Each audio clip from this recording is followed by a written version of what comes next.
On December 23, 2001, a former United States presidential pre-candidate stated, quote, "For those who are able and willing to accept the way in which history actually works, the evidence provided by the U.S. events of September 11th permitted but one concise conclusion.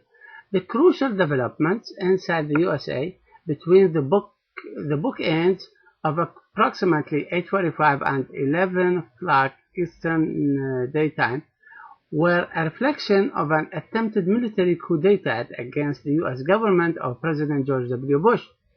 For any among those of us with knowledge of such matter, the combination of the three accomplished attacks was therefore recognized, sooner or later, as the product of a witting inside job. Finally, my detailed knowledge of the on-Russian strategic crisis within which those attacks were situated allowed no other conclusion than that this was an attempted military coup d'etat with a global strategic purpose of the most ominous implications imaginable. Once those facts are taken into account, two leading problems in subsequently adopted the U.S. policies must be emphasized. First, why apparently did senior professional military and intelligence professionals not advise President Bush against permitting the diversionary targeting of former U.S. special warfare asset Osama bin Laden as the alleged prime culprit in this affair?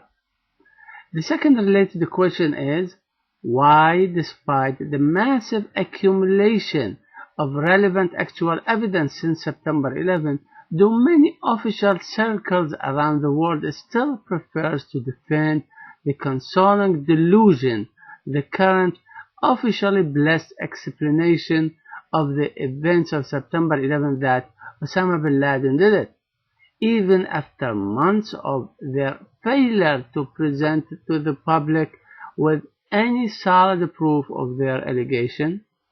Third, there is the implicit suicide bomber-like role of the current Israeli regime, whose indisputably characteristic intention is to set off the wider war, a war which, among other results, would bring about the self-extermination of Israel as a state.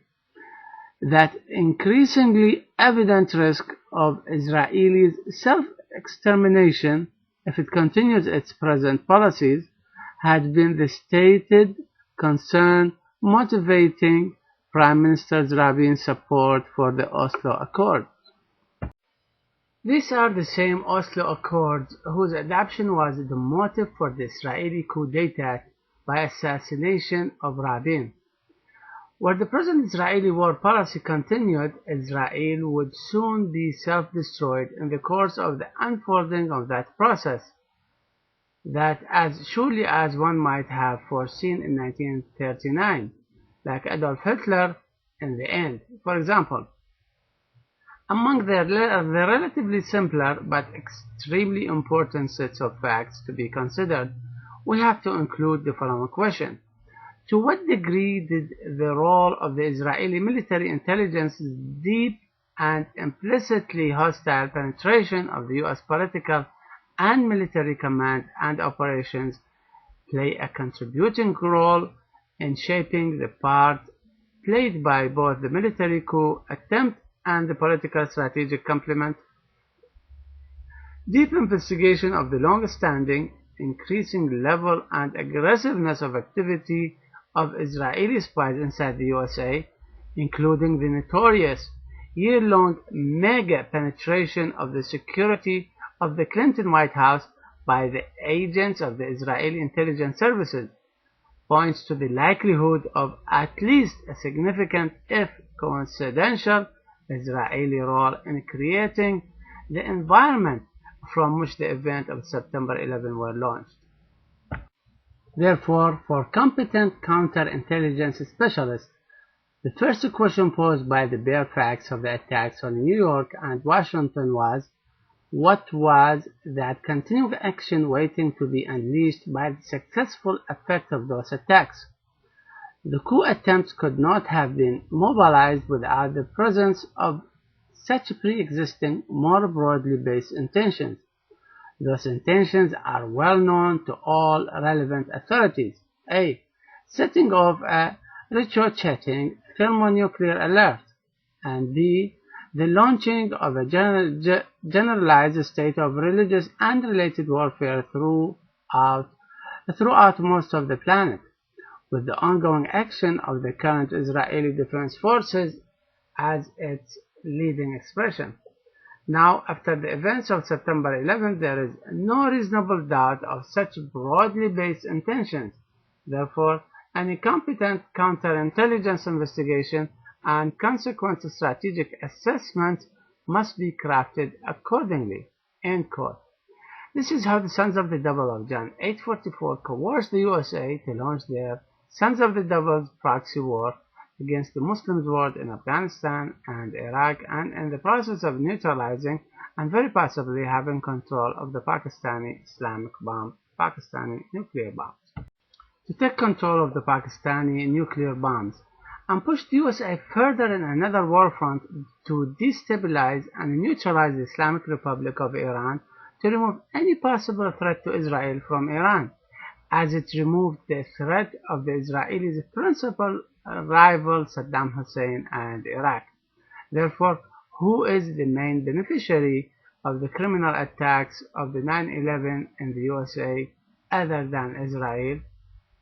The answer is none.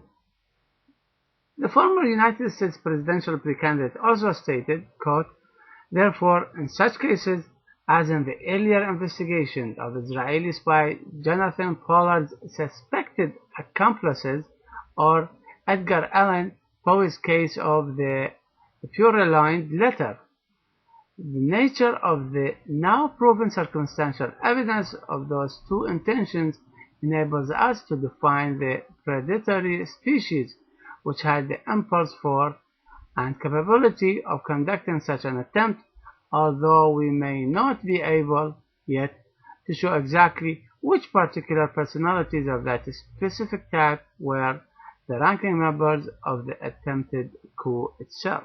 End quote.